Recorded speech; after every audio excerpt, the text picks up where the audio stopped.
কবিগুরু রবীন্দ্রনাথ ঠাকুরের লেখা কবিতা আমি চঞ্চল হয়ে। আমি চঞ্চল হে, আমি সুদূরের পিয়াসী। দিন চলে যায়, আমি আনমনে তারই আশা চেয়ে থাকি বাতায়নে। ওগো প্রাণে মনে আমি যে তাহার পরশ পাবার প্রয়াসী। আমি সুদূরের পিয়াসী, সুদূর বিপুল সুদূর তুমি যে বাজাও ব্যাকুল বাঁশরি। মোর ডানা নাই, আছি একঠায়, সে কথা যে যাই পাশরি। আমি উন্মনা হে, হে সুদূর আমি উদাসী।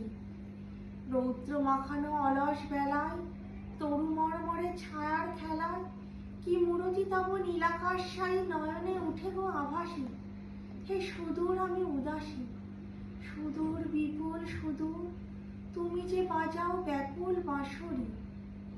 কক্ষে আমার রুদ্ধ দুয়ার, সে কথা যে যাই পাশরি।